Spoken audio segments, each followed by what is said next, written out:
আপনি আপনার দ্বিগুণ কাজ করলে হয়তো ক্লান্ত হয়ে পড়েন কিংবা নিরস্ত, অথচ আপনার থেকে কয়েক হাজার গুণ ছোট প্রাণীর ক্লান্তহীন পরিশ্রমকে আপনি কিভাবে ব্যাখ্যা দিবেন, যে নাকি আবার তার দেহ থেকে 20 গুণ ভারী জিনিস টানতে পারে?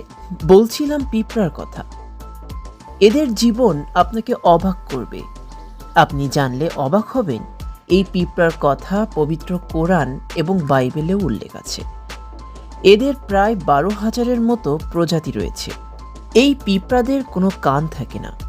পোকামাকড়ের মধ্যে সবথেকে বড় মস্তিষ্ক এদেরই। এদের বানানো স্থানে বা এলাকা ছাড়িয়ে যেতে পারে কয়েকটি বড় দেশ। এ বিষয়ে খোলামেলা বলবো ভিডিও শেষে, সাথেই থাকুন। পিঁপড়াদের ভেতর মারামারি হলে তা আমৃত্যু পর্যন্ত চলতে থাকে। এদের চোখ মানুষের